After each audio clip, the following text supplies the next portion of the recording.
This is Joe Castello's WFO Radio Ignition. Covering everything that has wheels, an engine, and a driver. The reason I race is to get the chicks. You know what I mean? NASCAR, IndyCar, Formula One, sports cars, and NHRA drag racing. Hey guys, just want to let you know, WFO rocks. WFO Radio is total motorsports. It's just so cool. Fasten your seatbelts, fire up the ignition, and drop the hammer. Yeah, let's do it. Now, here's your host, Joe Castello. And so it begins. What's up, everybody? WFO Radio Ignition is back, midweek edition. And I know what you're thinking. You're thinking, Joe, we had just gotten used to the Monday shows and listening on Tuesday, getting ready for NHRA Nitro, and now you're flipping the script on us once again. And the answer is yes, it is so true. We are flipping the script on you once again. But look, it's like a surprise, right? Who doesn't love a big surprise?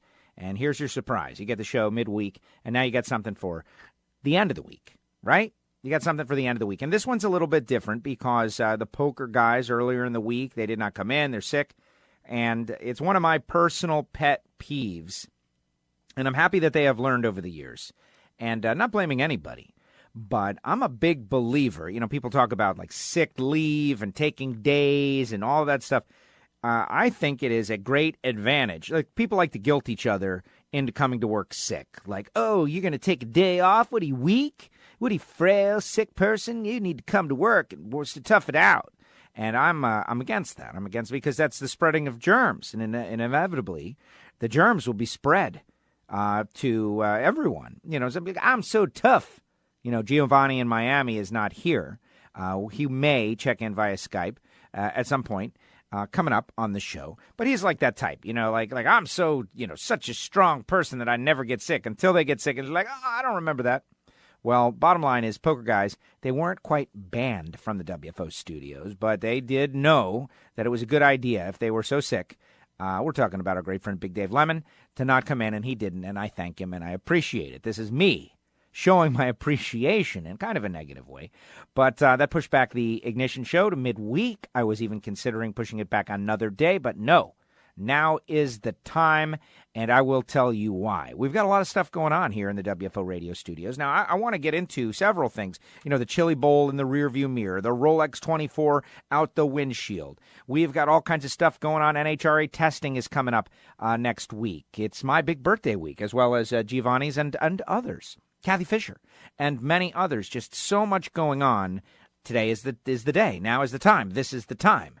And I would imagine many of you are first-time listeners. We are working very hard to always bring on new listeners. And so if you like what you hear, subscribe to the show. If you don't like what you hear, give it time. Everybody always says this is the kind of thing you need to hear a couple of shows and kind of get to know what it is all about. Generally, we talk motorsports, generally. But as time goes by, we are talking, I don't want to say less and less motorsports. That's not true. We are talking about more and more subjects and keeping our discussions to whatever's hot and whatever sticks out in our mind. Like, for instance, you know, the NFL championship games last week, I found them to be very entertaining. I know some people are pretending that I said this on the NHRA Nitro show as well, that they don't watch that stuff anymore. But come on. You know, we get the ratings numbers. They're as high as they've ever been. And also, you know, if you like that kind of entertainment, football, this was as good as it gets. And we'll get into that. We'll get into that also. Baseball Hall of Fame, Mariano Rivera, first ever, unanimous, like any time, whatever it is, the first time you have something for the very first time, it's a big deal. And the baseball writers all got on the same page for the first time in history. You know, like Willie Mays did not get them to unanimously vote him into the Hall of Fame. You know, Mickey Mantle. He wasn't that good. But Mariano Rivera, they all got on the same page. He was on every ballot for a first time ever. Historic. And I have been saying that for a long, long time, that Mariano had a shot to be the first, and people told me, no, that would never happen, but it happened. And it's history right now. It's history. It is really cool. This weekend in Sunny South Florida, and I know many of you are freezing. You're not, so happy about, this. It's not quite a polar vortex or the, the blood wolf moon. But down here, it's been mild and pretty cool and pretty nice. But we've got our Fast Expo, supposedly. Jeff Lutz and Tony Stewart coming to town to wander around our local little mini PRI here in sunny South Florida. So that is kind of cool. Our NHRA Nitro show this week, we had Jordan Vandegrift. Nice kid. When you're done with this show, you can listen to that show. Great kid, Bob Vandegrift Racing. And just absolutely our great friend Steve, who is the, in many ways, the artist, the WFO graphic artist who's creating all the Ignition and NHRA Nitro artwork you're seeing on the website. He laughs earlier today. He's like, as soon as you finish your show, there's going to be big breaking news. Blake Alexander teaming up with Tim Wilkerson to run 12 races in Nitro Funny Car in the NHRA side of the world. Of course, is the WFO show posted? Yes, it's posted. Okay, break the news. Break the news. But that doesn't bother me at all. First of all, it's that time of year where all kinds of breaking news is going to happen. Like so many things are going to be coming out in the next couple weeks as we build up to the Lucas Oil Winter Nationals. So just be ready for it. And as you know, I don't consider myself a breaking news guy, like chasing around news stories, pressuring people to give me scoops. Other people have got that territory totally locked down. I've always considered myself more of a, wait to hear and discuss. And we will, and we have, and we will continue to discuss as it is.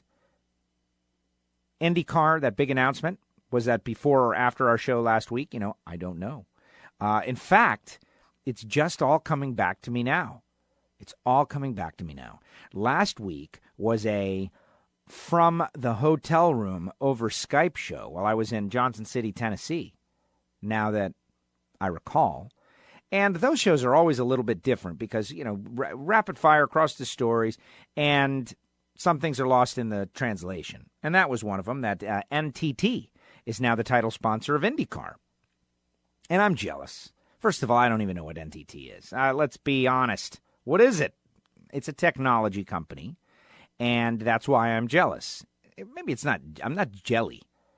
It's envy, right? Isn't there a big difference between jealousy and envy? Like, envy is not, you're not a bad person if you're envious. You're just, man, you wish it was you.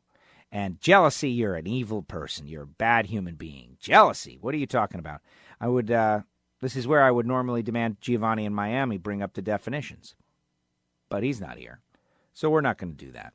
At least not right now. I'll text him. But why am I jealous? Well, being so involved with NHRA Mellow Yellow Drag Racing, and I am preparing for our season here in 2019, and the more I get pulled into that, the less time I have to think about other things, but I still love and appreciate all these things going on. But boy, man, I would really like a technology sponsor. I would like awesome, Wi-Fi at the races. I would like some technology company like pushing out, videos of Top Fuel dragsters going 330 miles per hour. I would like that stuff. To me, that's the next level. Technology. Then again, I'm starting to be very against the technology, as indicated by, I'm trying to set up my parents' Wi-Fi extender, and it did not go so well. Oh, yeah, I got some gripes, too. So that will all occur on the show. We will get into it. And I have been also in the middle of a couple of projects, which brings me back to why we're doing the show now. We're just doing it. No Geo, no nothing. We're doing the show. This is the show. Why is this the show? The show is we're doing the show right now because we're going to, myself and Carlos Hawkenstuff, who is the co-host of Talkin' Stuff with Hawkenstuff, available on our Patreon page, patreon.com/WFO radio, for a limited time. But we're going to rewire this place. We're going to tear it apart. And it happens every year. The studio must evolve. And so, tomorrow, and depending on when you listen to the show, you don't know when tomorrow is, but just know tomorrow, for my uses, we're going to take everything out of here and go through everything and reset it up. And what has happened over the years, like we had, many capabilities. And like if a piece of equipment like fries then you don't have that capability anymore. And eventually you get it. But the way the scheduling goes with the programs and the guests and everything, you got to get the show on the air. And so sometimes the ability doesn't come back. We're going to try to get some abilities back. We're going to try to work on some stuff. We want to do more live streaming here in 2019. But also, this is part of a larger, bigger project that is happening here in the WFO universe. And I encourage everybody to do this too. I'm in a new place. I don't know about you, but I am in a new place here in 2019. So much happening in the world, and, you know, it's good, it's bad, it's up, it's down, it's in, it's out. Like, we've got to be lean and mean and ready to overcome every obstacle, ready to accelerate and be successful. All of these things. And so to do that, like every project from the past, everything that is dead weight, everything that is fat that needs to be trimmed, everything that is, hair that needs to be cut, everything that is branches that need to be pruned. You get my point? That's all coming off right now. It's coming off right now. And I think I told you the story a couple of weeks ago about, what do we call bulk pickup in our neighborhood, where you can just put stuff out on the corner. Right? Bulk pickup in the city. It's part of our tax dollars. They pay. They come twice a month. And they've got this machine, this big claw that comes down, and they just pick it all up and they throw it in the back of the truck and they bring it somewhere. And my neighbors, I guess right after the new year, they were like, man, this week is bulk pickup. And they put out this giant pile and got me motivated. I'm going to put out a pile too. And I started going through everything. I started out outside, and then I moved inside, and then I moved into the garage, and then I moved into the closets, and then I moved into my bedroom, and then I moved into my closets, and I moved into my drawers, and into the nightstands, and into everything. Man, I've been through everything in this whole place, and I've thrown everything away. I've thrown it all away, man. And I had a giant pile out there. Everyone was like, wow, that's a big pile. There's tree branches and chairs and things, and stuff went out, and stuff came back in. Certain things, like they had not made the cut, and then they made the cut. Through the whole Kiefer Review Center process. It's a very challenging thing, and everybody's got to do it every once in a while.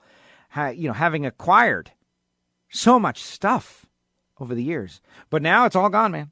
I've got rid of so much. There's nothing here. But, of course, immediately I acquired something brand new. Yeah. But that is all things to discuss. I've learned to use the apps, let go, and offer things up. Right?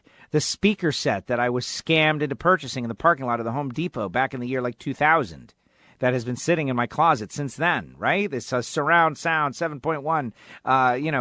What is it? Did I ever try it? Did I ever use it? Do I have a brain for it? Did I need it? No. Someone's going to get it. Someone from Let Go and Offer Up. Super exciting. And then the focus can be on only this. What is important in my life? This. You. The WFO audience. Growing the WFO podcast audience. Larger and larger, and bringing on more sponsors to help fund this so we can do more and more shows. Wouldn't it be great if we could do 2, or we could do 3, or we could do on-location stuff? I've been listening to a lot of stuff, like I said, going in different directions, thinking about different things as we get ready to go out onto the tour once again. And I would be lying if I told you I wasn't, in many ways concerned. Like all of a sudden now, you're going to be out on the road for 11 months. Not straight, but the back and the forth and the travel and the airports. Now that I know what it's all about, I have a new respect for so many people, like the guys like Alan Reinhart and everybody who's been doing the tour, 24 races for many years, out onto the road, leaving on Thursdays, showing up at the track Friday, Saturday, Sunday, working their tails off, getting on a plane, coming back, figuring out what needs to be done around the house, all of those things. Which leads me to our EV3 drag racing.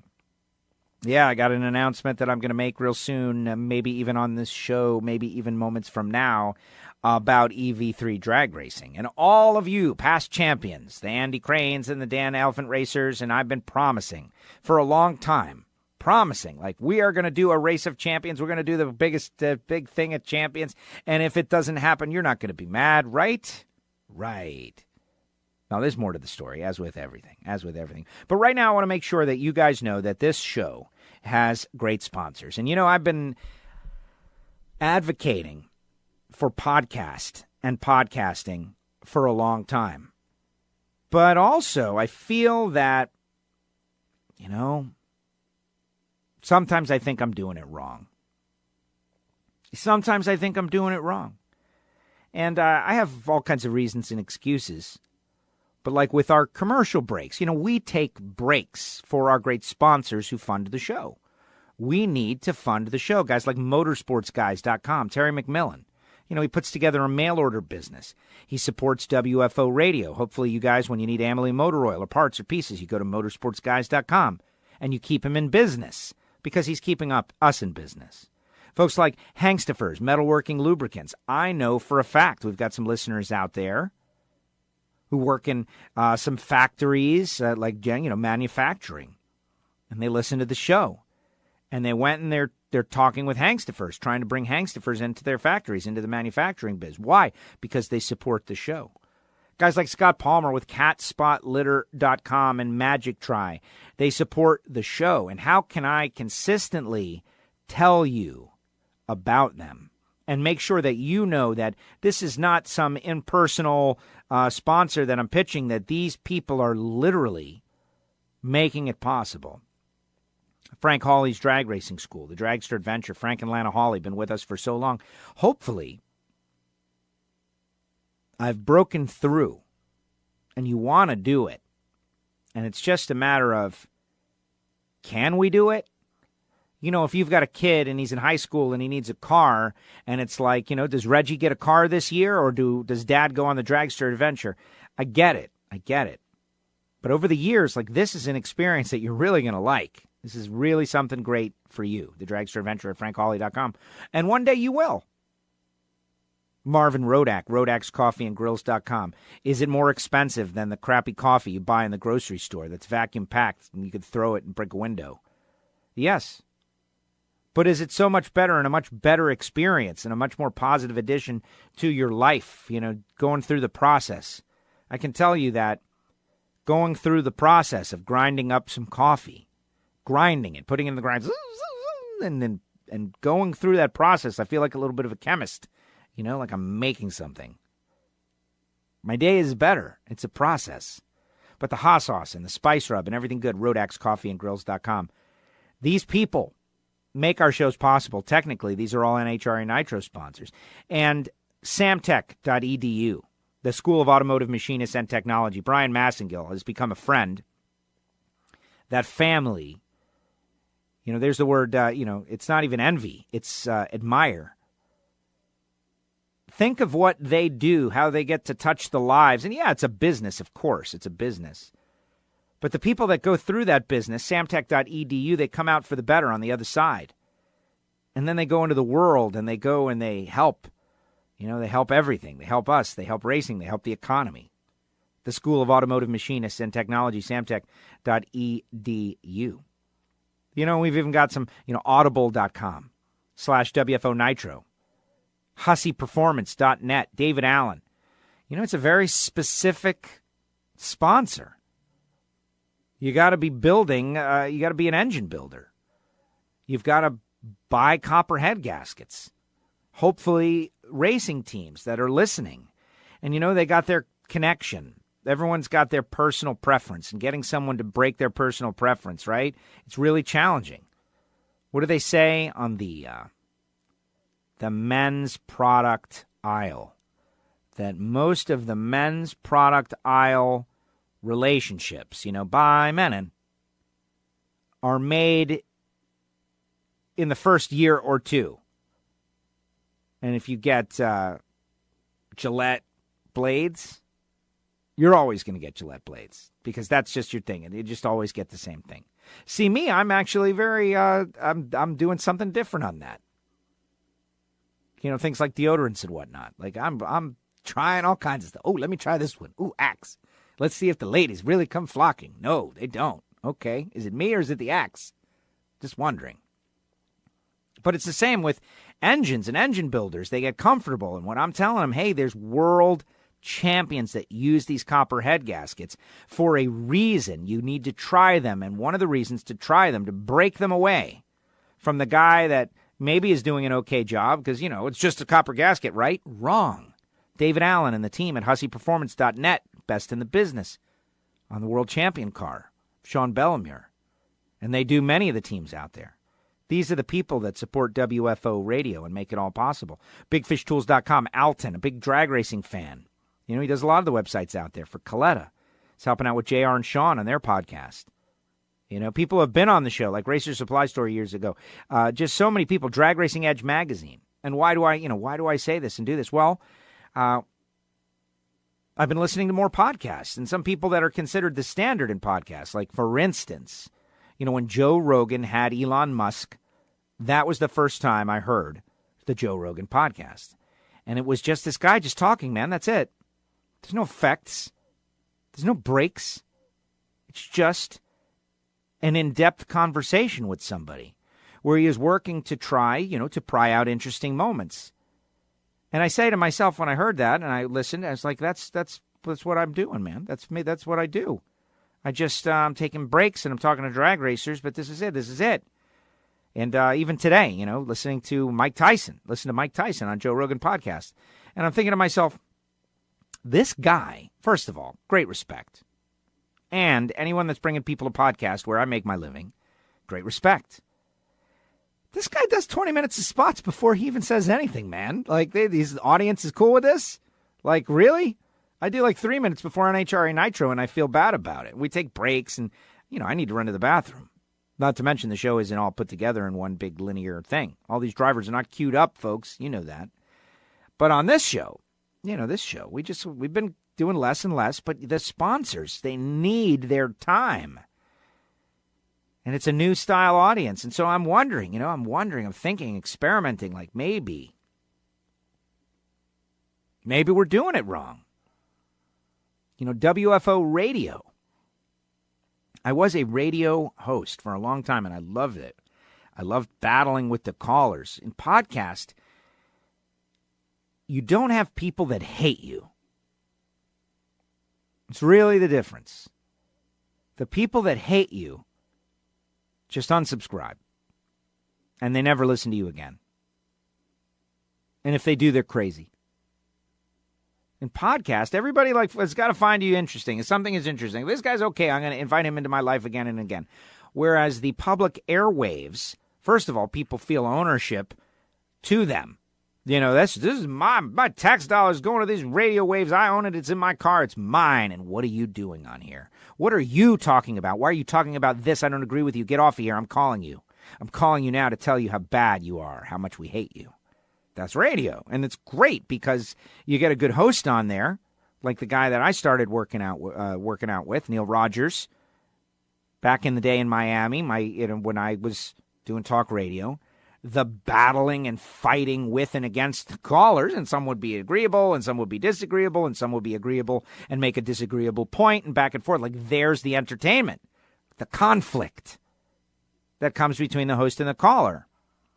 And you do that for a while, and then you take a break, because it's all really just to get to the commercial break. Because you've got this big corporation that's selling these commercials, a team of salespeople, all that. Podcast is very different. You got to make a living, though. And I still think that the spots are a nice break. And then you come back and you reset. Not to mention, our celebrities are a little different. We have racing celebrities, and we want to talk to them for 15 minutes. We don't have people in studio, although it looks like we're going to have someone in studio. We're going to have a big celebrity in studio, drag racing celebrity. Next week, it's looking like a world champion who is my neighbor. That narrows it down, though. I'm not going to tell you who it is. Keep it to yourself. If you're smart enough to figure it out, like all those folks that are checking out Unfinished Business on NHRA's page, trying to figure out, who is it? Is it Terry Vance? Who is it? Who's the next guy? Joe Amato. I don't want to accidentally drop one on. Ed the Ace McCullough. Who is a world champion who is also Joe's neighbor? We'll be in the WFO studio next week. How about the fact that we do NHRA Nitro shows and we have 4 guests? We could do 4 separate shows. These are all things that I'm thinking about and considering, while also wondering, about the expansion. Like, this is escapism, of course. But escape to what? I really have enjoyed the fact that we've been talking beyond racing, beyond everything. McLaren just put out a video, and Gio in Miami, who we're going to try to get on the phone line here in a little bit, retweeted something from McLaren, Applied Technology. They did what we would call it, like a future vision. Formula One 2050. And it was very interesting. I don't necessarily agree with it. I don't remember if I told you guys about my Fastlane Friday Tesla Model 3 experience. But it's all connected in that whether we like it or not, whether we want it or not, whether we support it or not, the electrification of mobility is coming. And there's nothing that we can do to stop it. And that punched me right in the face out there at Fastlane Friday at Homestead Miami Speedway a couple of weeks ago. And I'll just tell you that story right now to make sure everybody knows. Fastlane Friday is street drags on pit road of NASCAR's championship track.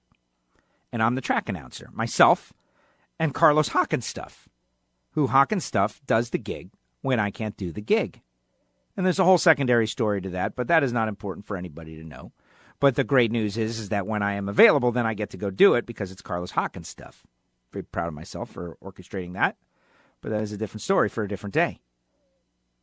And so we kind of team up and do it. In my opinion, it's one of the most successful, events because it's got the average age, I'll call it 24. These are young people, like kids. These are all kids. These are not old people. There's some old people out there, but they're young.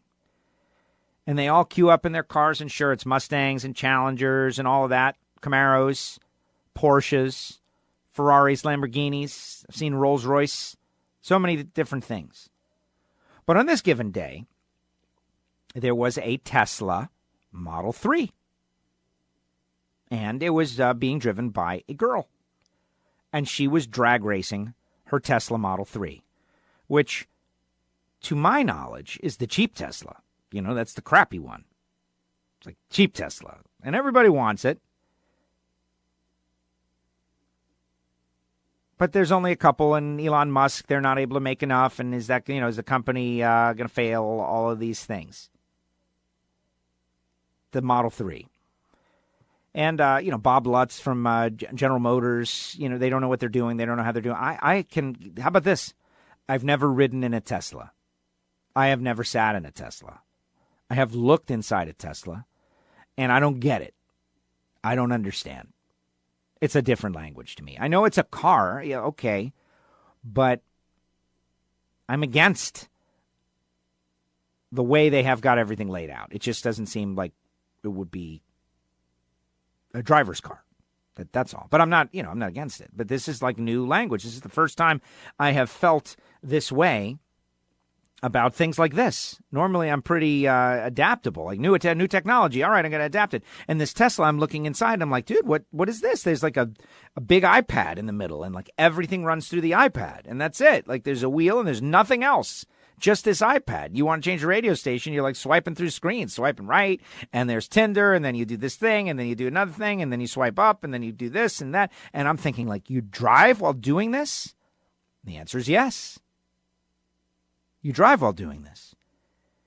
And so the Tesla Model 3 rolls up there, and I'm thinking, well, what's this thing going to run on the 8th mile at Homestead Miami Speedway? And I can tell you, 8th mile times, on this particular track, because it's kind of hard to get hooked up, my father's 2005 Pontiac GTO, like we went, 8, let's call it 8, 70 or something like that, 850, something like that, Having trouble getting hooked up, maybe an 860, something like that. Okay, just roll with the punches on this one. Anyway, girl in Tesla Model 3 rolls up there like, 840. What? And I felt uneasy. Like, what? That little four-door commuter electric thing with the iPad in the middle, it just went faster than the GTO and just like drove away from the competition, like dusted off whoever she's racing. Didn't turn the tire. It knows. It just knows not to spin the tire. It doesn't spin the tire. It just knows how. How? I don't know. How? Weird. So she drives away. And what? So then there's another one. There's a second one. And it's another girl. Another Tesla Model 3. And so I'm talking to her on the mic. Like, hey, would you be cool with racing the other Tesla Model 3 and we'll have an all-electric, all-Tesla Model 3 race with girls driving? And she goes, well, only if it's dual motor. Dual motor? What's dual motor? Dual motor, yeah, dual motor. Okay, dual motor. Is it dual motor? And the people are there. They're over there. They start shouting at me. It's a call-out. It's dual motor, dual motor, dual motor. Do you guys know about dual motor? Dual motor, dual motor, dual motor. It's dual motor, everybody. We're going to have a dual motor Tesla Model 3 match race with girls driving. And so we did it. We set it up. Here we go. The big call out. Everybody got on their feet. This is it. And they rolled to the starting line. And it was total silence. It was just silence. There was no noise at all. You'd hear the tires like rolling at idle. And they staged up. Dual motor. And the yellow lights flashed and the green light came on and they took off and they go down the track and one kind of buried the other. It ran 7:55 in the 8th. That was quick, man. I don't have my computations right next to me right at this second. But that's quick. 7:55 in the 8th. And the other one went like 8:30. And then I asked, well, the software program with the battery extension. And I was like, oh, my gosh. Which brings me back to McLaren. Formula One 2050. What is the future you want to see? That is the question that they asked and then they answered. They thought about it. And there is a video, and I've posted it on our WFO Radio Facebook page, which is ever growing, by the way. I finally figured that out. Growing. Yeah, here's the secret. You want to know the secret? You got to invite people to like your page, man. You can't like sit back and hope that, yeah, man, someone's going to share it. They're going to see it. No, you need to get somebody to click on something. And then Facebook says, would you like to invite this person? And the answer is yes. Hey, Roger from Sheboygan, would you like to like WFO's page? It's a little more invasive than I would like. A little more invasive, but that's okay. So check out the video. But throughout the whole thing, McLaren Applied Technologies unveils extreme concept of GP racing in 2050. That's 30 years from now, right? 30 years. So how much, do I have that right? Yes. This is about to be 2020. We're in 2019, 2020 is next, 2050 is 30 years. It will be old and gray. What was the technology like 30 years ago, and 30 years prior to that will maybe give us an indication of what kind of level of change we can expect. And I can tell you that, if it's 2020, so we're going back to what? 1990, right? 1990. That was prior to, mass, carbon fiber was like a thing coming in, and, ground effects were going pretty good. The computer-assisted cars that were kind of coming on the scene that were adjustable suspension. If you watch the Senna movie, that was all post. It was coming on. Big time at that point. Big transition was happening. So if you go back to then and compare that to now, which is like space, and you go from now to 2050, you would hope it would be more space. So here's what they say, because I know you want to know. That it's all electric, and that the driver is going to be the nerve center of the car, meaning like the driver's emotions are going to be reflected in the car. And Giovanni in Miami, right on cue. Hello, Giovanni in Miami. You're on the air. Oh, did we miss him? That's my fault. I dropped the mouse. He'll call back. And we'll get to hear that fantastic ring again. Or maybe I'll just call him. I think that's probably the best thing to do, since he's the one who tweeted this originally. The driver's emotions, and when he gets angry like the car turns red, you got to check it out. I found it to be a bit far-fetched, honestly. I found it to be a bit far-fetched. Hello. Giovanni in Miami, you're on the air. WFO Radio Ignition podcast, kind of a new experimental version. I won. What did I win? What'd you win? You didn't win anything. You're a loser. Didn't I win? No. I just called the radio station and I won. You're a loser. You just made me think of my friend Freddie Reyes, though, who was giving away Marlins World Series tickets in 1997. Joe, you won the tickets. Nice. Yes. And hey, while I have, there's just been reminded that a gentleman out there named Mark F. has sent a self-addressed stamped envelope for himself and a friend asking for WFO radio stickers, and I loaded him up with stickers, and they're going out tomorrow, and I was super excited to go to the post office box today and find envelopes requesting WFO radio stickers. They listen to NHRA Nitro every week, says keep the shows coming, would love some stickers, and I made sure to send them, and I appreciated it. So there you go. How are you, Giovanni? I was just doing like mea culpa with the audience, like explaining what's going on around here. And I was explaining that I really felt like, after listening to, multiple podcasts today, but in particular the Joe Rogan, questioning like internally, like questioning, like, have we been doing it? Have we been doing it wrong? Trying to do, segments and radio show and spots and sponsors and all of that, as opposed to hitting the audience with a 25-minute commercial at the beginning and then just doing whatever we want, which we've kind of been doing on the Ignition show, honestly. Yes, I agree. But no, 25 minutes is way too long. It was long, right? Yeah, the Rogan show that you told me to go listen to? Yeah. It was a full 7 minutes of spots. I don't know how many he read during that time, but it was 7 minutes before he got it, before the show actually started. And some of those are his own companies, like he's selling stuff. Well, that's fine, but we need stuff to sell. That's what we need. We need our own products. Shave gel by Menon. So what are you bringing to the table here, Giovanni?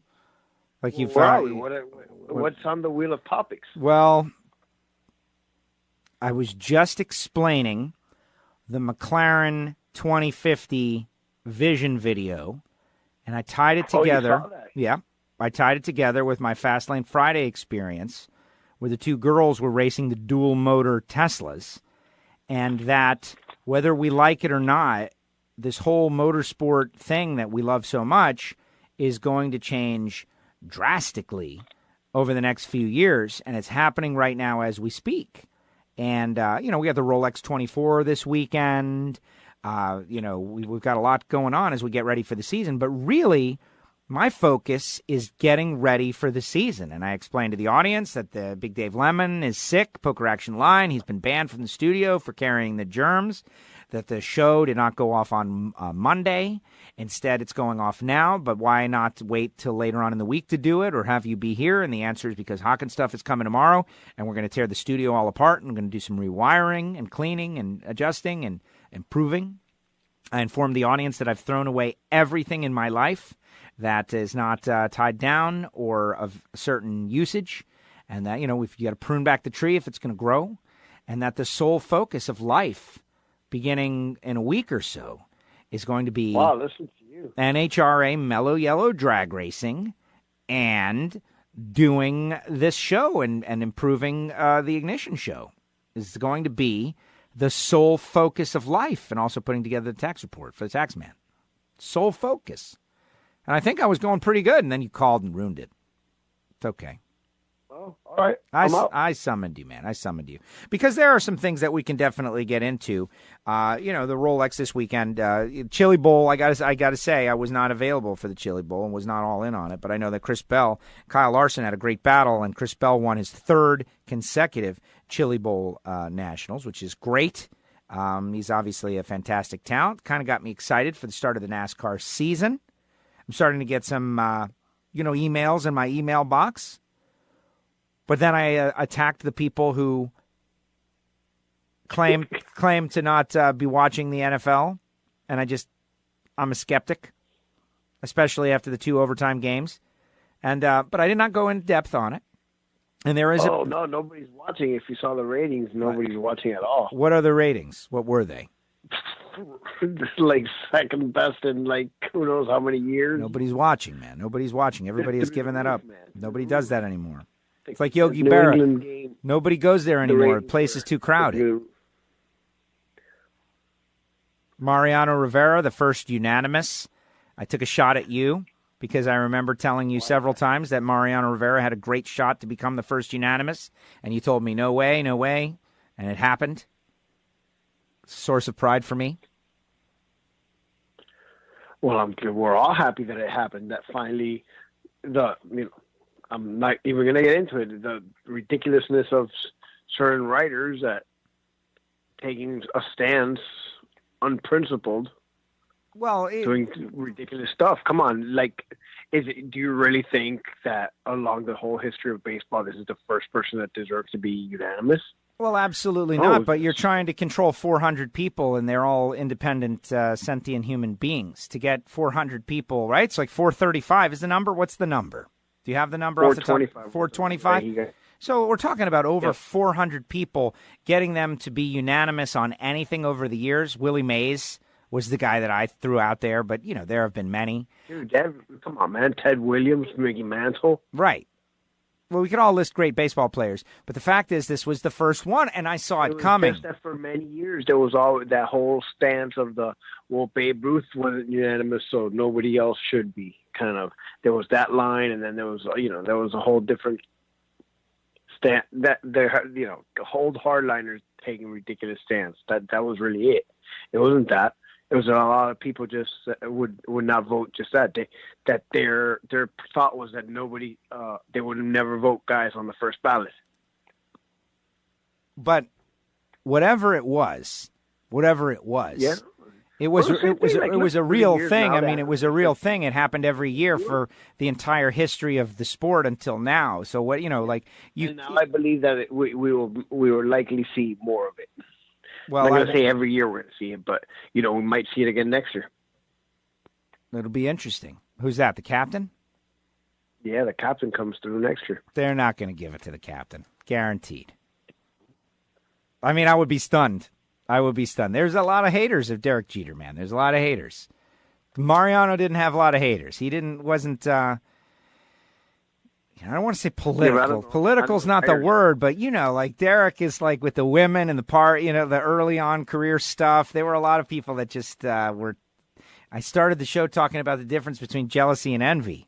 And if you're envious, you're not an evil person. But if you're jealous, you're a bad guy. And there are a lot of people that were jealous of Derek. And that may come through. Mo, everybody pretty much universally liked him. All right. We'll see. We will. But the point is, this was predicted. Multiple times. First unanimous Hall of Fame. Nostradamus predicted this? This is what I wouldn't call myself Nostradamus, but I would definitely, I'm not beyond patting myself on the back a little bit for making an unbelievable prediction. I wasn't beating the drum over and over again here on our Ignition show, but it was said many times over the years. How about the walking on the moon stat? Oh, how about that, huh? More men have walked on the moon than have scored an earned run on Mo in the playoffs. Yeah, that is a pretty significant number. I mean, I know it's kind of like a cherry-picked stat, but still. 11 guys have scored an earned run on Mariano Rivera in the playoffs. 12 guys have set foot on the moon. Yeah, no, that's incredible. I mean, the guy was obviously the greatest of all time in that position. Yeah, great stuff. It is great stuff. The Super Bowl is next. We have 2 weeks. I mentioned the folks down there in the Bayou on the NHRA Nitro show just at the very end, as like I'm just kind of vamping in that final My Time segment. And the Bayou be upset. Well, I mean, they definitely have a right to be upset. It's a shame that there's so much talk of this, but the NFL really has kind of had issues with the officiating all year, and I think they actively told these officials both games to swallow the whistle, and because there was a lot of penalties that seemed to be going on both sides of the ball that weren't being called. Yeah, but there was that both games. Roughing the passer on Brady that was not roughing the passer too. So it wasn't that they swallowed the whistle. But we're just all over the place. Well, somewhat, but at least in this first game, there was a ton of stuff that was other pass interferences that weren't called on both sides, and there was just, I felt like a lot of stuff that wasn't being called. It's just that at this point, that all of that other stuff, in essence, if it happens earlier in the game, you have time to recover. When it happens within 2 minutes, and that it would have given you a first down inside the 10-yard line, well, in the championship game, it's not like if it happened in a divisional game or a wild card game that, again, somebody else has to keep on going to win again. No, if you would have won this game, you were going to the Super Bowl in 2 weeks. And I think that's what the magnification of the play. But, I am a firm believer that no one play really decides an NFL game. Well, yes and no. So yes and no. It's like building a house of cards. The Saints did get the ball first in overtime, and just the Patriots got the ball first in overtime. But and the Saints got the ball. They got the ball again right after that. Yes, so but you don't think that whether wanted to or not, you don't think that crept into their psyche? Wow. Look, I'm not just, I don't know. That's how eloquent of you. You know what? No, you are though. That's the thing is when you got your game face on and something, because they showed that replay over and over. Everybody saw it. They understood what it was, a total epic fail. And the edge, man, you lose the edge. They lost the edge because they were so deflated and annoyed about, what do you mean? The game should be over. This is obviously pass interference. I mean, it was right in front of the camera, It was like right running into the camera. Everybody saw it. You could not have had a better... Well, unless they punched in the touchdown, though, if they were going to run a couple of plays and drive the clock down, they would have had to kick it back with, maybe under, like about 30 seconds to go, possibly. So anything is a whole possible. Different situation than what it actually did. Right. But but if they didn't score a touchdown, they couldn't have put the game away really, essentially either. Well, or even if they did score the touchdown, they would have given the ball back. So it's or a sinkhole could have opened up and swallowed everybody. I mean, anything. Well, no, not everything. It's just I totally agree. It's think you just don't know what's going to happen afterwards. But if they do score a touchdown on that drive, then they are giving the ball. They are going to have to kick off, and there would have been time left for the Rams to drive down and tie the game up again. See, my feeling is a little different. What are you going to do? That's my answer to the whole thing. I don't want to make excuses and try to create. What are they going to do? There's no solution to this. This is, I said it. These are the breaks. These are the breaks. This is sometimes what happens. Jeffrey, what's his name? Jeffrey Mayer catches Derek Jeter's ball, and it's not a home run, but now it is, and they missaw it, and that's it. These are the breaks. Right. Sometimes it's going to go your way. Sometimes it's going to go against you. Sometimes it's going to go your way for something great. Sometimes it's going to go your way for something small. There's no seats. Somebody gets up. Now you've got a seat. Wow, you just got a big break. The cosmos has helped you. The crowded mall parking lots. You're driving around, there's no spots, it's chaos in there, and some old lady is shuffling to her car right as you get there. Those are the brakes, man. You caught one. Lucky you. Well, in this particular horrific example for the fans of the New Orleans Saints, they caught like a horrific nightmare break right in the face, right in the teeth. Or we could also look at it from the perspective of the Rams fans. Like, they got so lucky. Oh, my gosh, a gift from the cosmos. Think of how happy they are. And why does all that happen? Why does the cosmos work that way? How can someone win the lottery twice, right? Why does the person who win the lottery, are they a 99-year-old person who, riddled by lung cancer? What they win the lottery? Why do these things? The 99-year-old person is riddled with lung cancer. Why do things happen the way they do? And it's just, that's the world. It's the cosmos, and we got to see it work. And the Saints fans got facepalm. Nothing to do with cosmos or nothing, man. It's human error. What the? Human error is part of the cosmic forces, man. Human error is part of the cosmic forces. It's just that simple. The guy blew it. It happens all the time in regular world of sports and everything. That's it. The guy missed the call. It is cosmic forces. Guy missed a call. Or that maybe he didn't want to have the pressure of his call deciding the game. As deciding the game. See, the cosmic forces are fighting against you right now. They don't want us to hear what you have to say.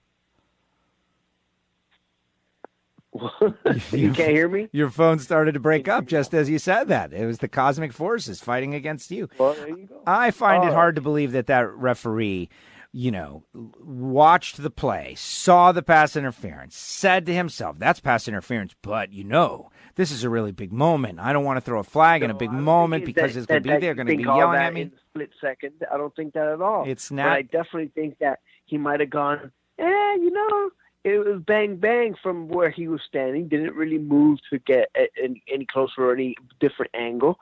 And might have just thought, look, bang, bang to me. No call kind of thing. It's a quick mentality thing that they already in their minds are set that they're not going to. It's like how refs swallow the whistle at the end of a basketball game or something.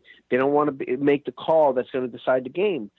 But sometimes in doing that, they allow, roughness to go on that would have been called earlier in the game. Oh, yeah, especially if Michael Jordan was on the court. Whew, definitely. But listen, it is what it is, man. The game is going on in 2 weeks, and the Saints aren't going to be there, and the Rams are going to be there, and that's it. It is what it is. It's part of the story of the world that these guys are going to go in there. And it's just a game, Think about, years past, all the things in history that have happened, wars and battles, that some dumb thing affects the outcome. Yes. But no, hey, you know what? The Rams played tough, and they stayed in the whole game, and they never backed down. The Saints were up 13-0, and the Rams just kept battling back. And in the end, they put themselves in a position to get lucky by a call. Right. And that is a good way to assess it. And that is also true. And, if you're like self-reviewing. And again, look, the Saints had lots of opportunities to put that game away. In the first couple of drives, they kicked field goals instead of getting touchdowns. Just a lot of stuff going on. I can think of specific drives in the later on in the game where they got the ball, I think, twice, like around the 40 or midfield, and even the 45 of the Rams, and ended up punting all three times and never got even a field goal or anything out of it. They had lots of opportunities to score and put the game away, and they weren't able to. Drew Brees made a few bad throws. There was a lot of stuff. The Rams, they hung in there, and fate worked well. Won the game. But that other game, which turned out to be that wonderful masterpiece of a fourth quarter that we had, 1,000 points scored, and the lead changed every single possession. The beginning was just the genius of Bill Belichick on full display. Did you pick these games?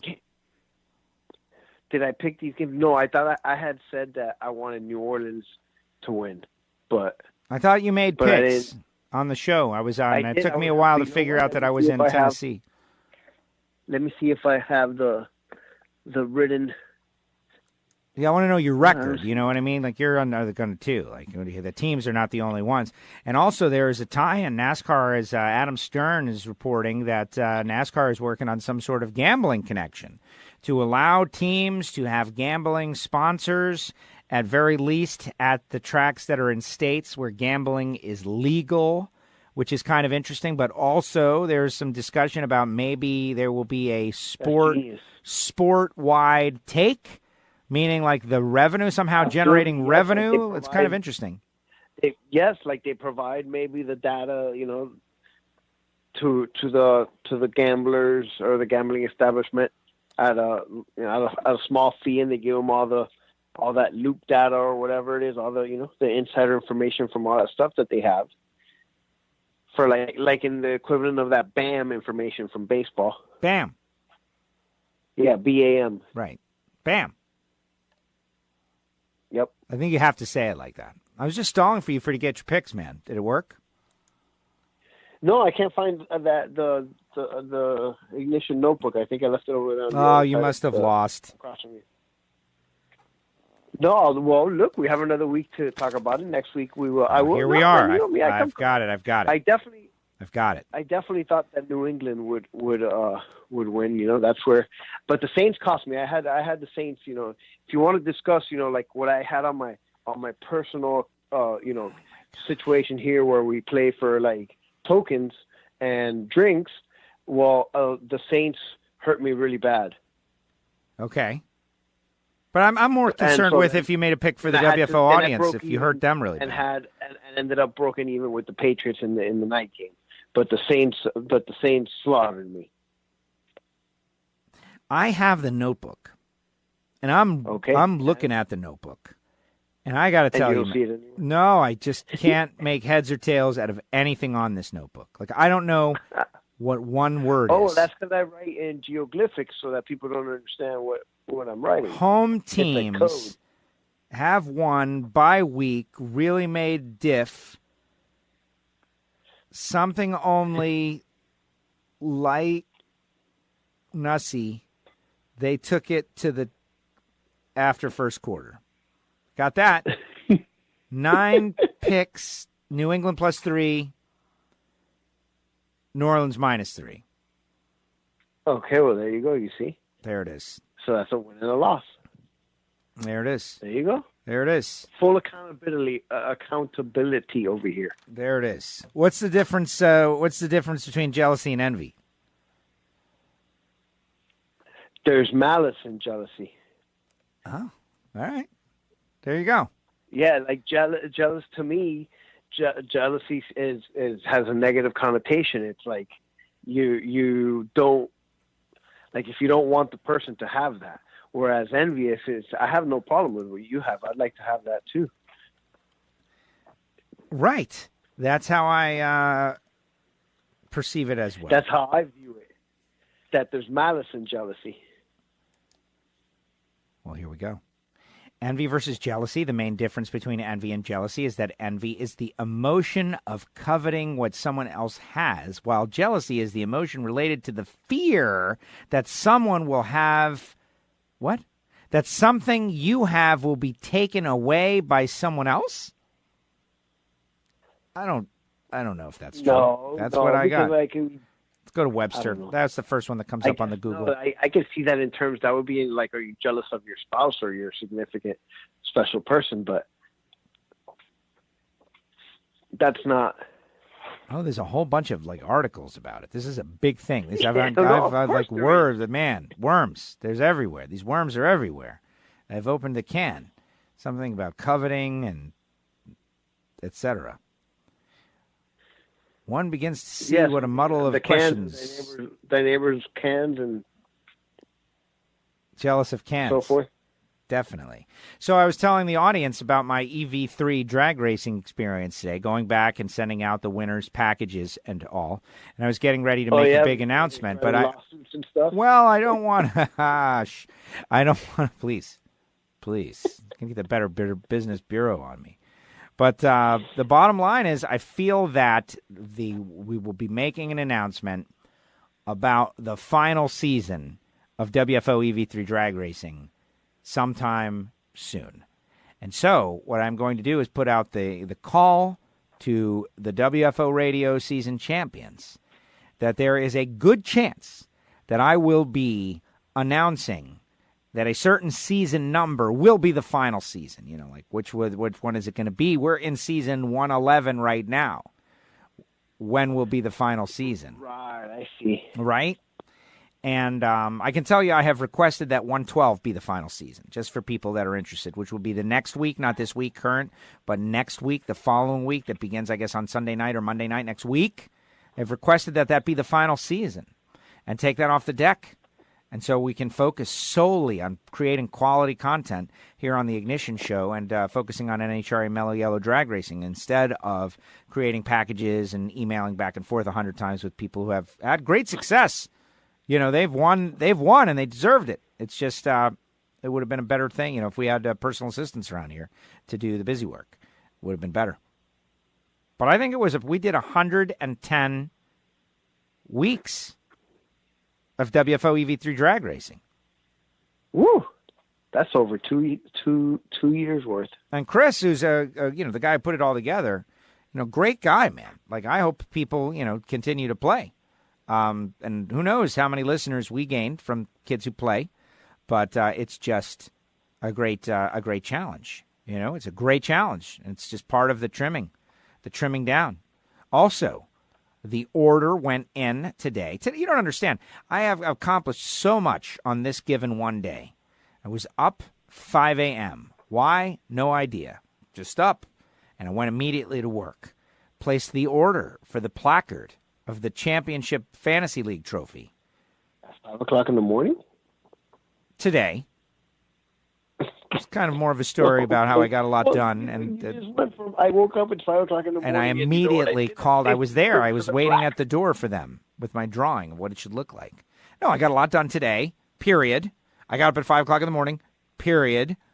One of the things that I did was ordering the placard for the WFO trophy and creating the WFO Radio Fantasy League, which supposedly you are in now.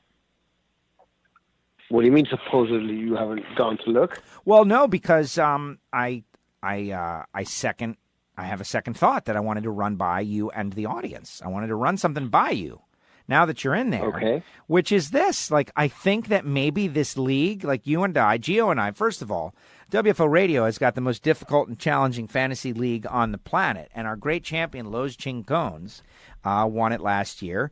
But, it's a legacy thing. It's been going on for a long time. And Rich York of the Dirty Hippies and even Giovanni in Miami has finished in the top 4 the last 3 years. It's very fun and entertaining, and we're going to be inviting more people in. But I think with this NASCAR Fantasy Racing Cheat Sheet website, unlike Yahoo in years past where they kind of cleared it out and it went away, I think we could just restart with our group, man, and just add new people to the group that we had. And if that is the case, then I'm not going to do a new group. I'm just going to restart everybody, and we'll add to the group if that is in fact possible. Yeah, but then what about the people that didn't play, like those two losers on the bottom? I'm not going to call them out. You're a loser. The answer is, I think that they will start at 0 again, and they'll get an opportunity to play again if they want. Oh, so there's no punishment? They're not going to be banned? Well, this is no banishment. You know what? This is not good, participating at all. This is a good question. This is a good question that you bring up, and this is a question of governance, and we're governing. Put them in the Iron Maiden. Well, should we punish every single other person in the league and force them to redo everything when they could easily just not? Because you want There's nothing to redo. The only thing, if you really want to, purge these these people people to do is just join the new league. Boom, and you put in the code, the password, and that's it. I didn't even have to put in the username. It already showed up. But if you didn't have to do any of that, that's what I'm saying. Like, what if you're just part of the league? Like, that's what I think. All right. That's what I'm getting to. Well, I want our fantasy I'm not going to play defense against less work. All right, so exactly. And everyone is contacting us, like Mike, Team 14, and Los Chincones. They're pitching this driver skills game at us. But I don't think it's smart to change the nature of the game, just as Bobby Graham is finally figuring out the old game. Yeah, come on, it's not Bobby's fault.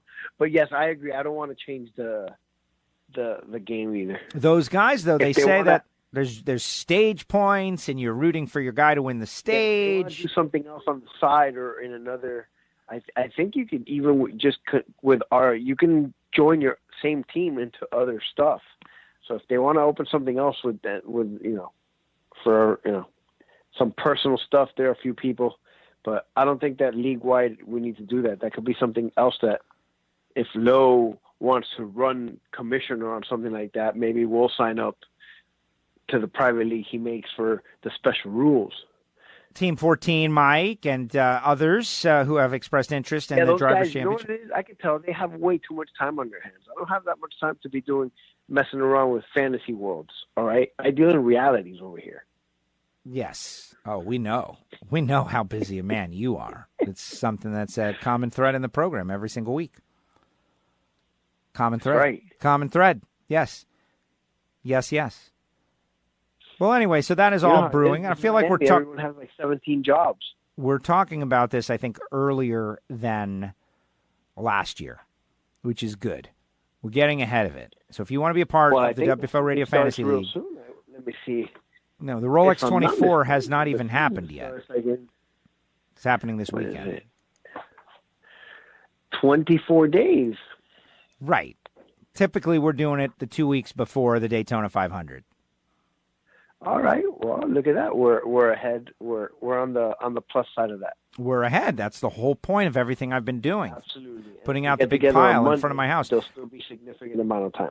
Absolutely. So people are going to start thinking. And the Rolex 24 is this weekend, and Fernando Alonso is going to be in it. Alonso! Yep. NBC Sports is going to have unparalleled live coverage of the IMSA Rolex 24 at Daytona. Live coverage begins 2 p.m. Eastern Time, NBCSN, on Saturday. Oh, so NBC.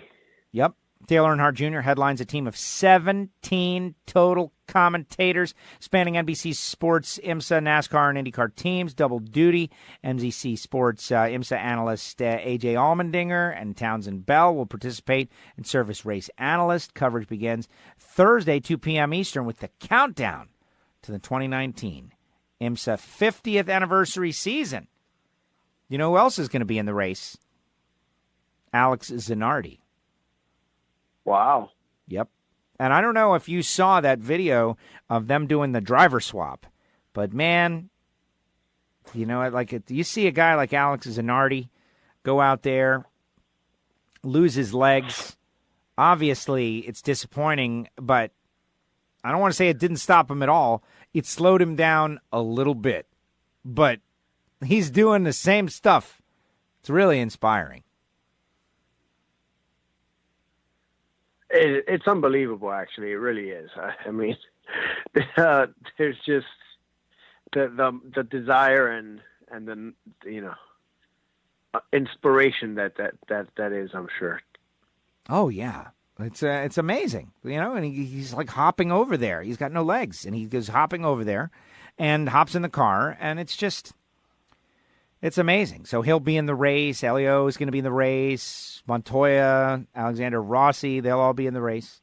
It's going to be very interesting. Dale Jr. on the coverage. And I like the Rolex because, like, my favorite part is to wake up at 2 a.m.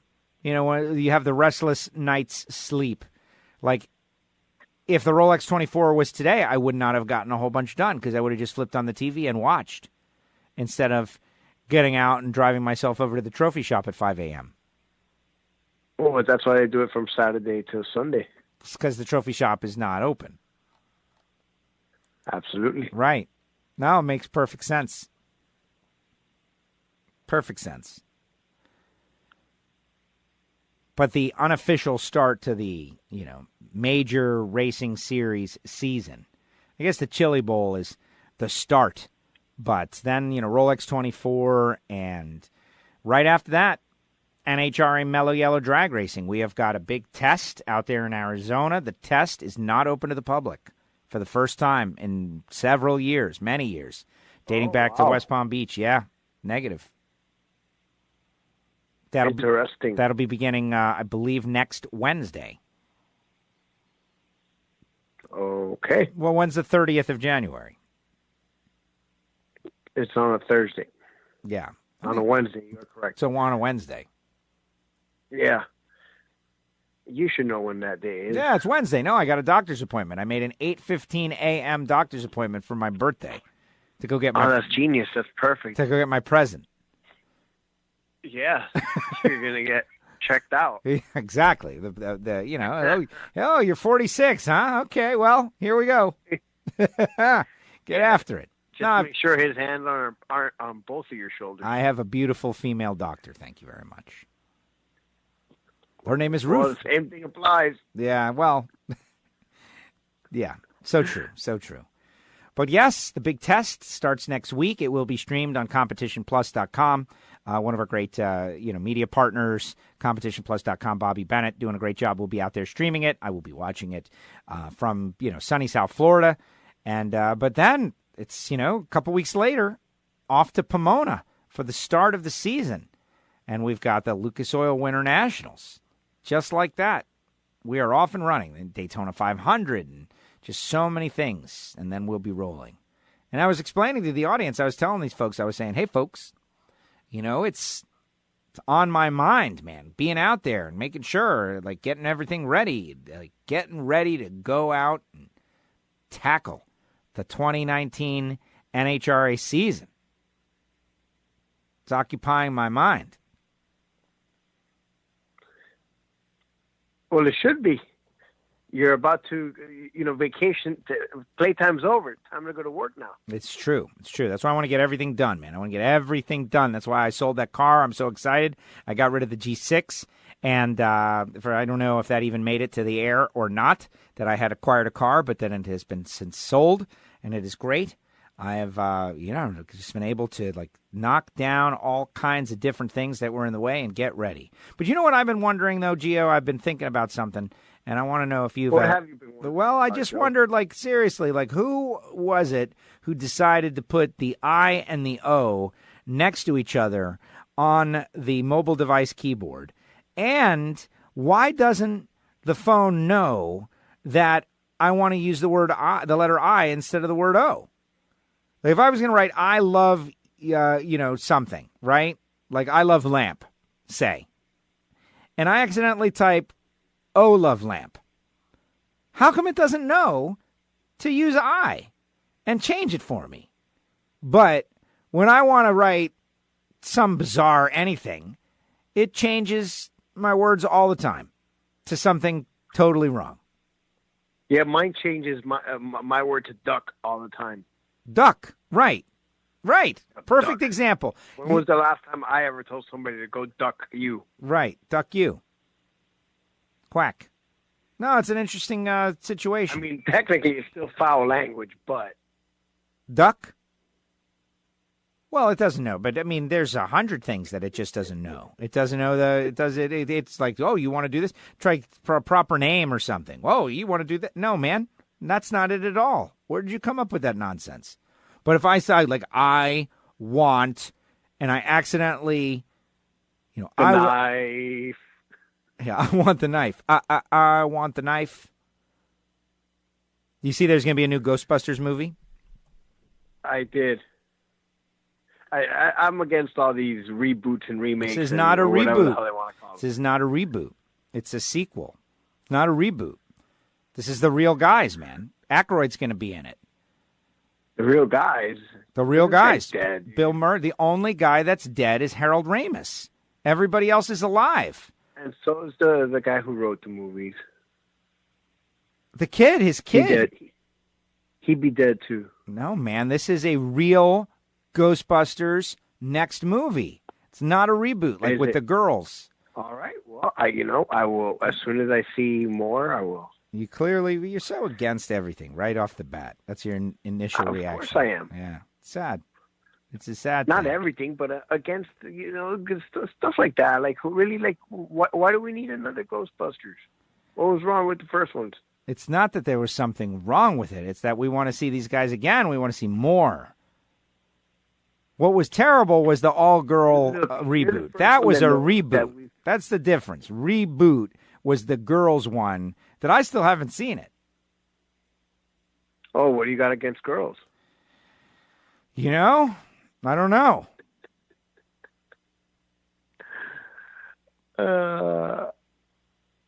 It's not that I have a thing against girls. There's plenty of movies that I've watched that star only girls. I was watching what was I watching?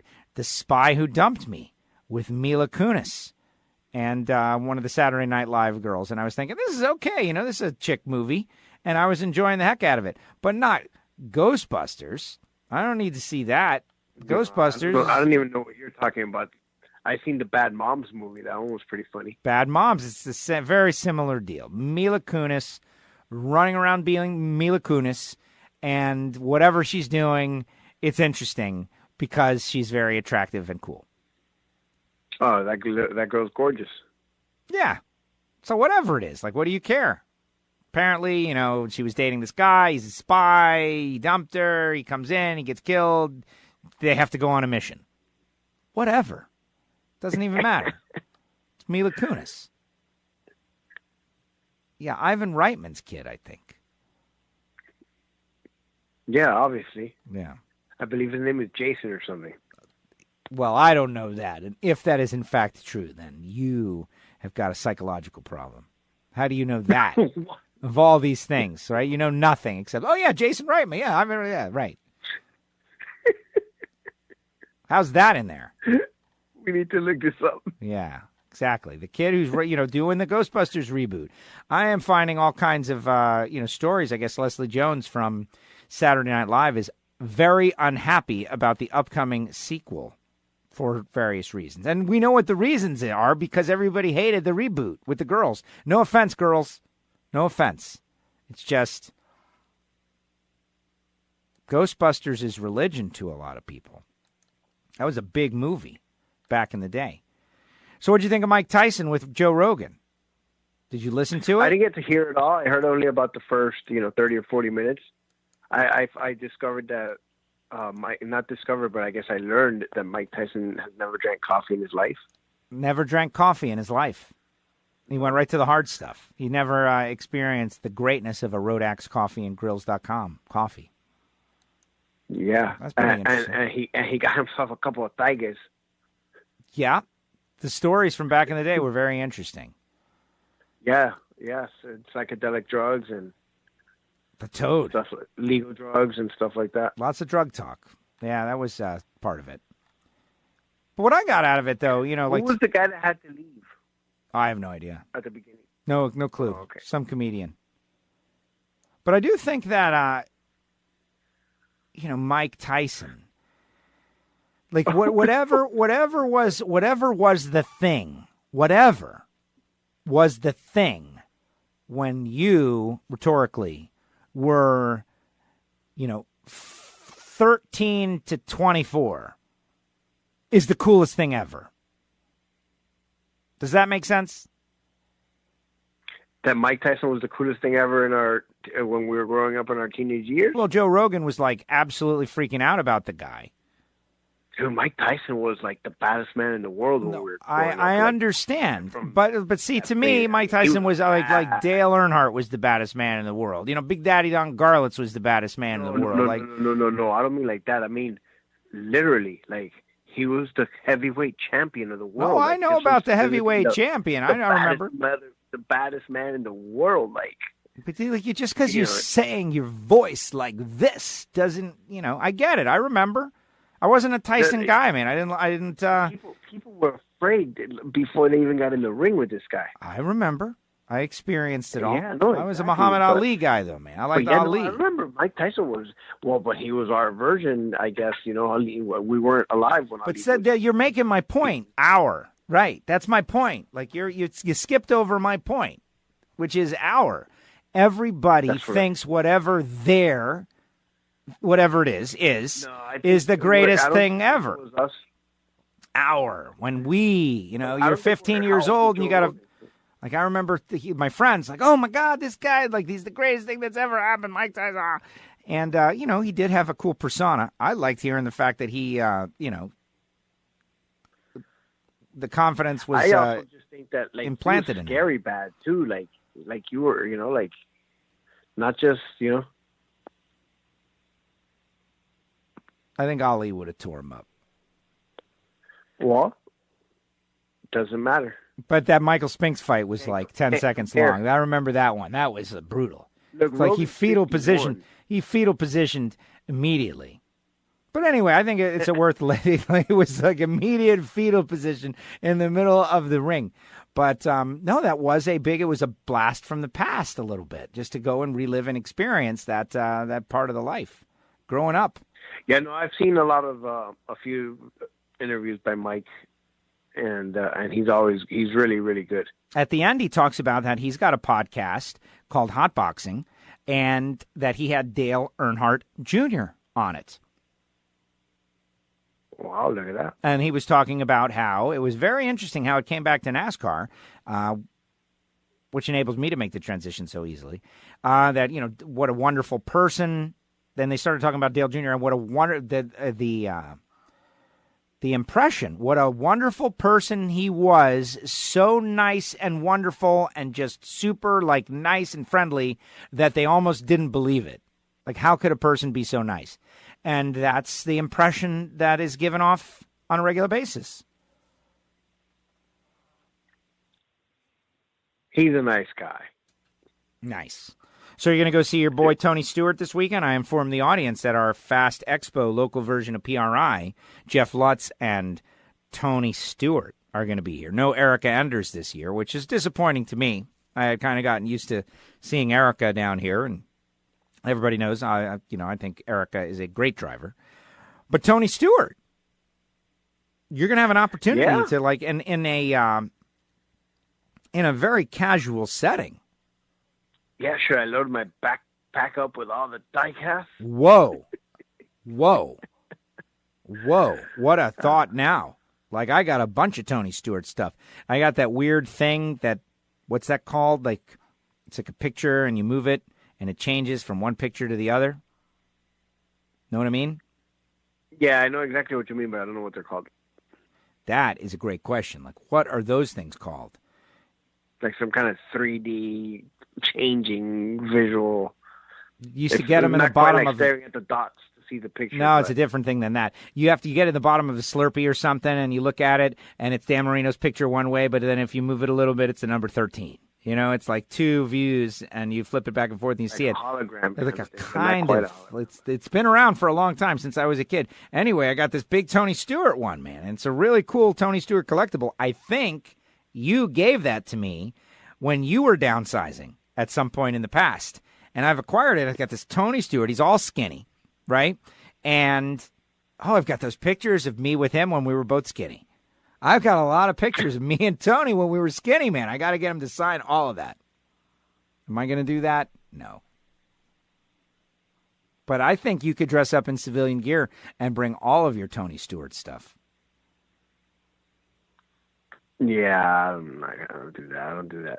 Is it worth any more? That's the problem with NASCAR autographs is nobody's autograph is worth anything because there's thousands of them. That's what it is. Almost. Lots of people have access to them. That's it. But maybe we'll go over there. So what I wanted to talk about before we got to the end, we got the Rolex 24 this weekend and some good stuff going on. We talked about NASCAR gambling. The Super Bowl, we can talk about it next week. I think that the Tom Brady's are going to win. It's going to be the Bees. It's going to be Belichick, Brady, and Boston winning again. A season of all Boston, winning the World Series, winning the Super Bowl. Boston is the king of the world right now, and it just is what it is. I don't see the Rams beating Bill Belichick. But what do I know? Maybe I'm totally wrong, but my very casual observer mind doesn't see it. Look, we will go. We will break it down and the X's and O's and all the analytical aspects of the game next week. But right now, preliminary, I'd say it's very difficult to bet against Tom Brady and Bill Belichick, and it just, didn't we kind of discuss it there at the end? We were like, you just know they're going to drive down and score a touchdown at the end of the game, and you just knew they were going to do it in overtime. Yeah. Everybody knew. Well, the defensive coordinator got fired, so And I'm against changing the overtime rule. I have considered it. I've given it much thought, and I have decided that no, Kansas City had multiple opportunities on 3rd and long to stop the Patriots, and they didn't. They allowed a 13 or 15 play drive on the first drive of overtime like that. No way, man. I'm sorry. You deserve to lose. They didn't deserve to get the ball back again. Not get an opportunity. Playing. Yeah, well, I mean that's that's a I very think good point. It shows like the stronger team and the better team has their chance to get the ball and just shove it down your throat. And if you can't stop me, that's it. Game over. We win. There were 3 3rd and 10s on that final drive. Yes. And they converted on every one, or if we're talking Did about... you talk about the greatness of Tony Romo? No. That's a good one to bring up. See, okay, hey, there it is. Hour and 24 minutes into the show, Giovanni contributes something. Way to go, Gio. Thank you. This is why you kept me around. You know, it's funny. I was signing off, man. I was ready to. I got 2 more things I want to address, and then I was ready to go, man. The show has been like, the audience is. But yeah, no, we're a lot more than 24 minutes into the show. It says 50 minutes on my phone. No, so if your recorder says 24 minutes, you got a problem over there. Hour and 24 minutes. Oh, an hour and 24 minutes into the show. Open your ears, jerky.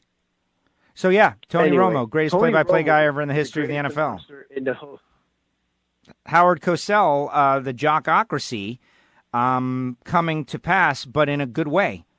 Like, I think if Howard Cosell could hear Tony Romo do color commentary, basically calling the game as a quarterback from the broadcast booth before it happens, and then it happens exactly as he said, like, it's everybody's talking about it. It's fantastic to watch and listen, and he does such a great job. It's like this is what is going to happen, and it happens. I believe it also shows that Tony Romo was a heck of a lot better quarterback than he was always given credit for.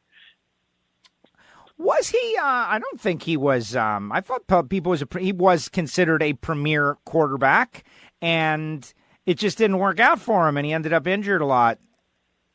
I don't think people thought he was terrible. But I think early on it was also the Cowboys. I think it was part of it at the Cowboys and the Jerry Jones factor. But yeah. Tony Romo, it was just brilliant. The whole thing. Remember, we even rewound a few to hear him do it again. When I told you this guy's got over here, and Edelman's going to come clean across the middle, and he's going to hit him for the first down. Right. Well, and that's and that's the point. And this will help me segue into my final thought. Which will be about Mariano Rivera.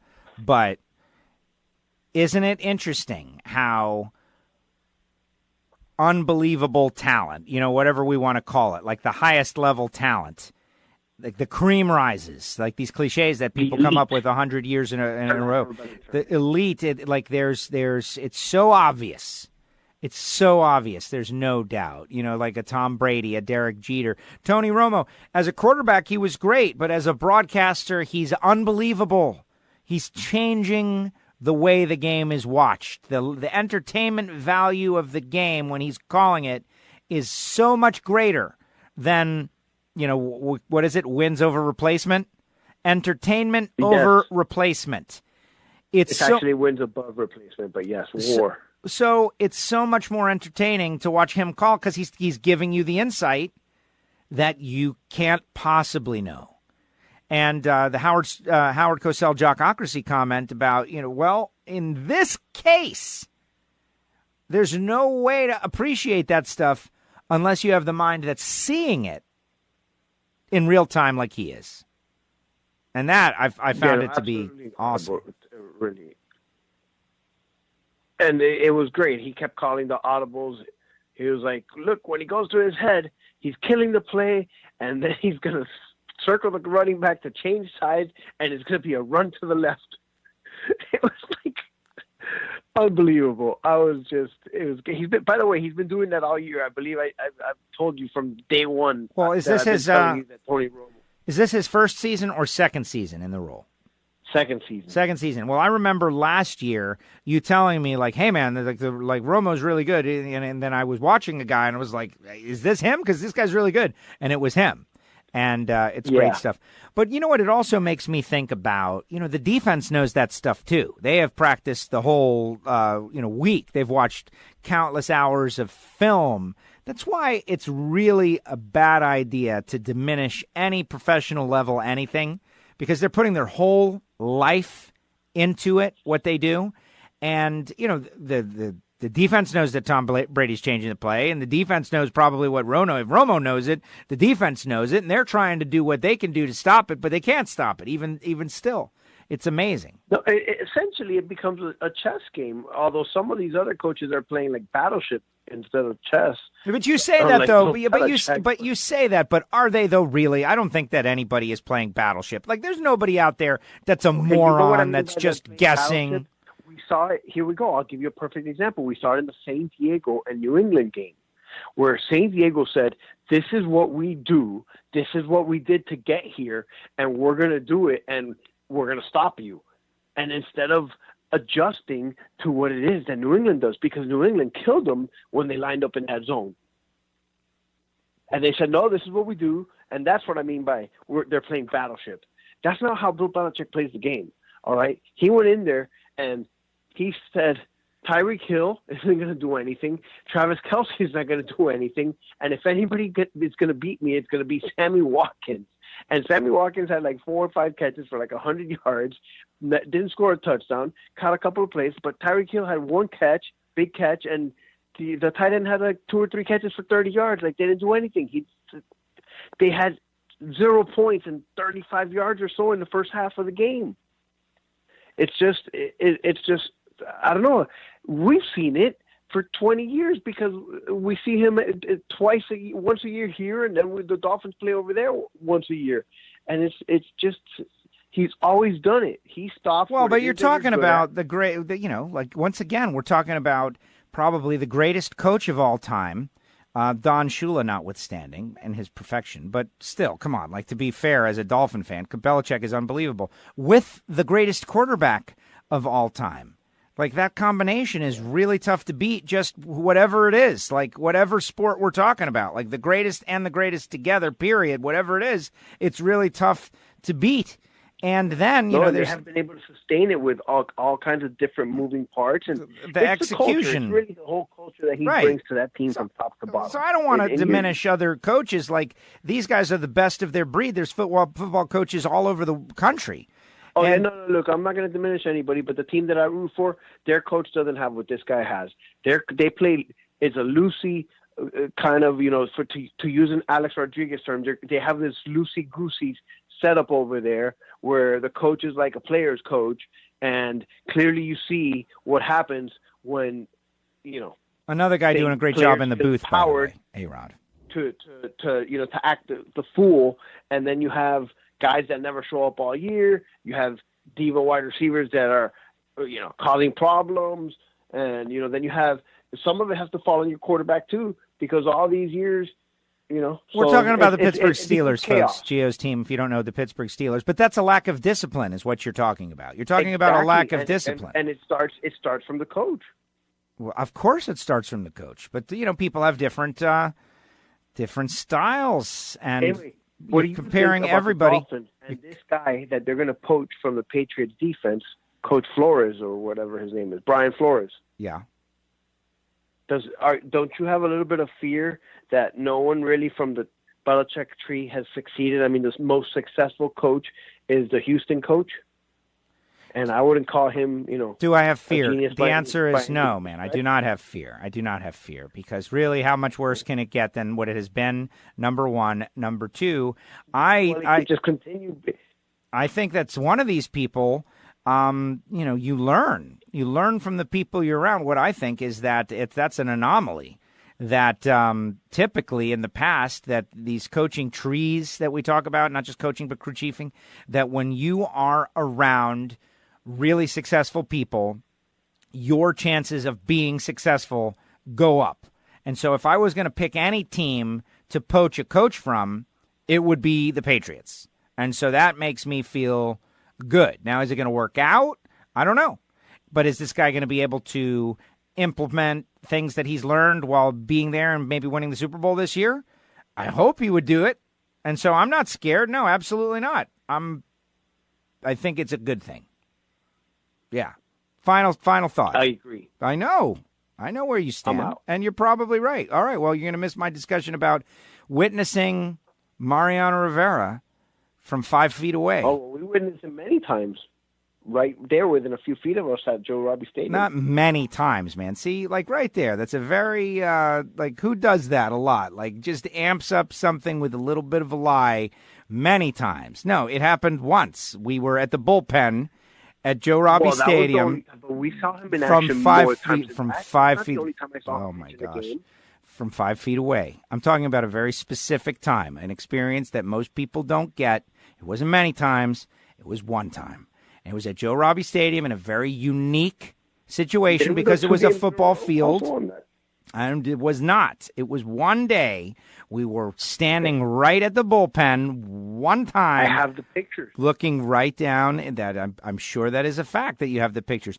And just literally, just like right there, you could reach out and touch Mariano Rivera on the faux mound in the bullpen, watching him warm up.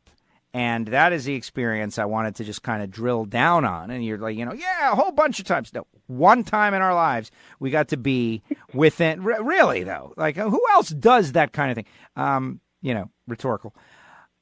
It was a fantastic experience. And to compare it to the Belichick and the Brady and the Jimmy Johnson and the greats of the great, to be that close and really like share the space while they're doing what they're known for.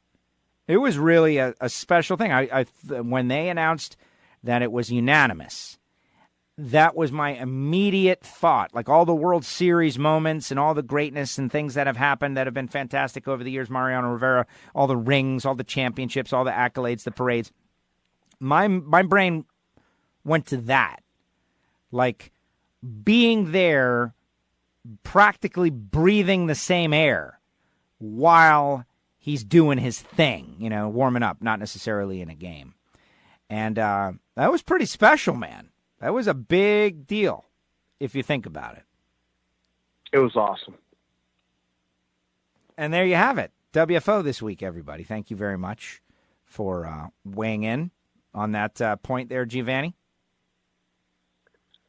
I would play the Enter Sandman, but I don't want to get a cease and desist letter from Lars. What is it? Oh, yeah, no, Enter Sandman. You can't do it.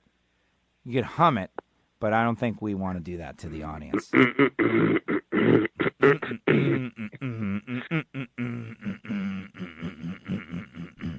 And totally changed that. Enter Sandman was a great song, period. But to associate it with Mariano Rivera and the Yankee victories and the way he would walk in and they would show it, and it was like the game was over, man. That's it. The game is over. And one time, 2 times it actually didn't go well. But I'll take it. All right, so next week on the show, we'll be talking about a Rolex 24 winner. We'll be talking about Giovanni getting bailed out of jail from invading Tony Stewart's personal space at the Fast Expo, potentially. I think you're going to do. Oh, you know what I didn't talk about? I just wanted to throw it out there. Did you hear about this bikini girl that died? Yeah, earlier in the show when I laughed, I saw that go by. Something about the bikini girl.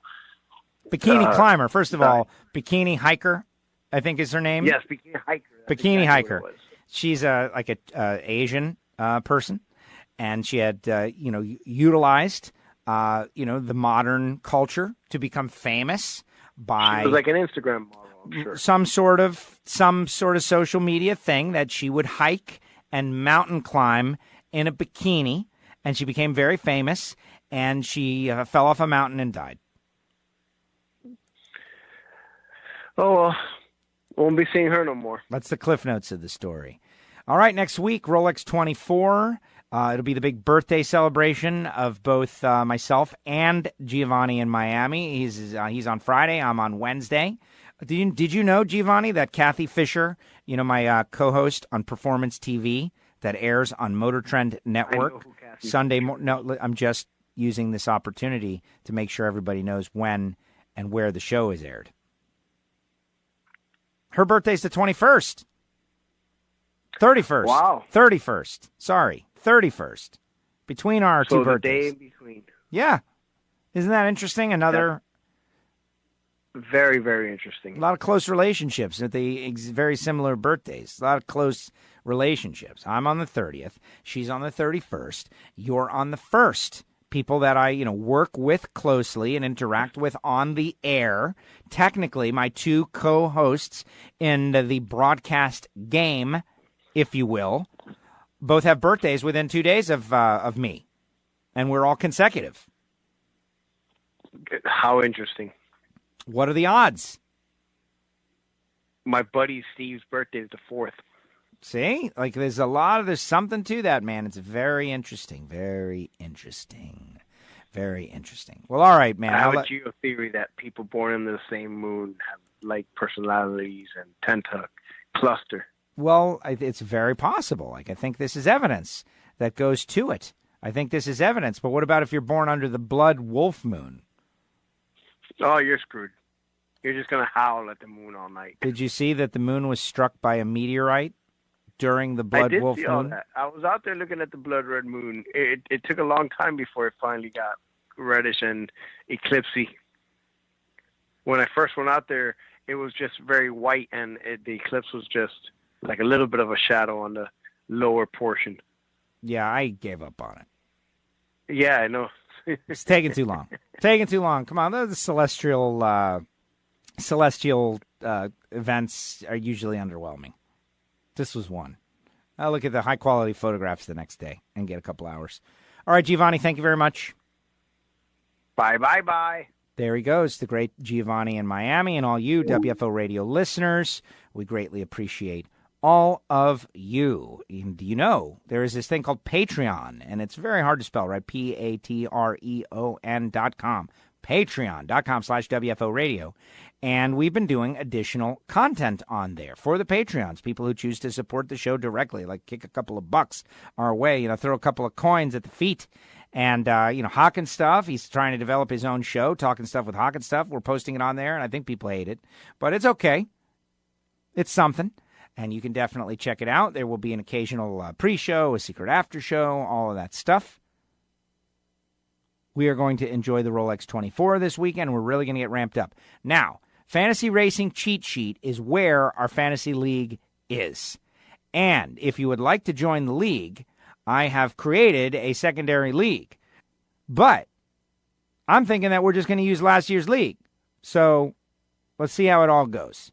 All you diehards, Low and Rich and everybody, reach out to me and tell me what you know and what you think. And we'll dial this in for next week, and we'll be great. If you're an EV3 drag racer, clock is ticking. I have reached out to Chris at EV3, and I have told him we want to wrap the thing. And so I would like the final week, whatever it is, to be the Race of Champions and go out with a bit of a bang. And that's all I got. So hopefully you've enjoyed the program, your thoughts on the podcast, the direction, the breaks, the spots, the thought, the whole start of the show this week. Give me your feedback. Joe at WFOradio.com. And again, a big thanks to the people who support NHRA Nitro. And here on Ignition, it's just like additional love. Hangstafers, Audible.com/WFO Nitro, Frank Hawley's Drag Racing School, Motorsports Guys, CatSpotLitter.com, and Magic Dry, HusseyPerformance.net, Rodex Coffee and Grills.com, the School of Automotive Machinists and Technology, Big Fish Tools. Patrick, the webmaster, is on there helping me out with some programs. There's a team here, man. There's a team of people who, for whatever reason, have enjoyed doing this and are trying to grow the show. And I appreciate that. I appreciate what they do. Do we have Mike Tyson on? No. We don't get the big, giant celebrities because I'm not a big, giant celebrity. But the day that it happens, we'll be ready to ask him some really great questions. All right, everybody, that's going to do it. We'll see you next time right here on WFO Radio. WFO! The views and opinions of the hosts, guests, or callers do not necessarily reflect that of the station ownership, advertisers, or agencies. Yeah, welcome to the party. Bye, bye, bye.